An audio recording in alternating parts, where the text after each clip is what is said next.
പെട്ടെന്ന് കിട്ടുമെന്ന പ്രതീക്ഷയായിരുന്നു നമുക്കുണ്ടായിരുന്നത്. പക്ഷേ ഓരോ മണിക്കൂർ കഴിയുന്തോറും ആശങ്ക എന്ന വാക്ക് അതിന് ഉപയോഗിക്കേണ്ടി വരും. അങ്ങനെ കൂടി വരികയാണ്. 13 വയസ്സ് മാത്രം പ്രായമുള്ള കുട്ടിയാണ്. 26 മണിക്കൂർ പിന്നിടുകയാണ്. ഇപ്പോൾ ഇന്നലെ രാവിലെ 12 മണിയോടെ തമ്പാനൂരിൽ നിന്ന് ട്രെയിൻ കയറിയ പെൺകുട്ടി കന്യാകുമാരിയിൽ എത്തിയെന്ന് സ്ഥിരീകരിക്കുന്ന പോലീസ് സംഘത്തിന് പക്ഷേ കുട്ടിയെ ഇതുവരെ കണ്ടെത്താനായിട്ടില്ല എന്നതാണ് പ്രശ്നം. കണ്ണിമജിമാത കേരളം കാത്തിരിക്കുകയാണ് ആ 13-കാരിയെ. ഒരു ദിവസം പിന്നിട്ട തെരച്ചിലിന്റെ വിശദാംശങ്ങളിലേക്ക്, ടൈം ലൈനിലേക്ക്.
ഒരു കുട്ടി നോർമലായിട്ട് ഇങ്ങനെ കരയുന്നുണ്ടായിരുന്നു.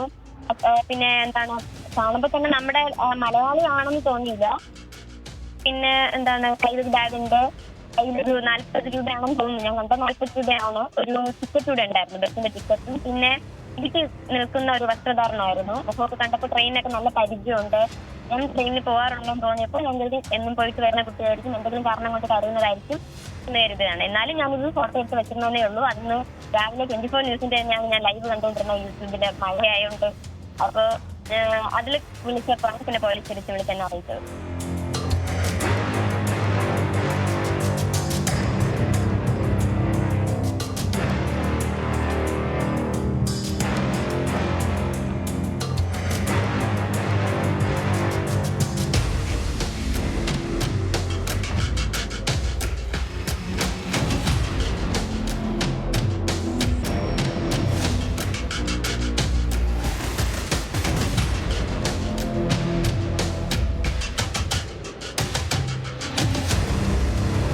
നമ്മൾ എത്തുന്നു. കന്യാകുമാരിയിൽ തന്നെ കുട്ടി ഉണ്ടെന്നുള്ള കാര്യത്തിൽ ഒരു സ്ഥിരീകരണം ഉണ്ടായിരിക്കുന്നു.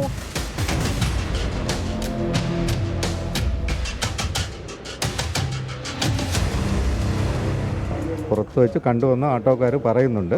പക്ഷേ ഞങ്ങളാരും കണ്ടിട്ടില്ല. ഞങ്ങളവിടെ ഡ്യൂട്ടിയിൽ ആളുണ്ടായിരുന്നു, നൈറ്റ് ഡ്യൂട്ടി ഫുള്ളായിട്ട് ആളുണ്ടായിരുന്നു. അതേപോലെ CCTV പരിശോധിച്ചുകൊണ്ടിരിക്കുകയാണ്.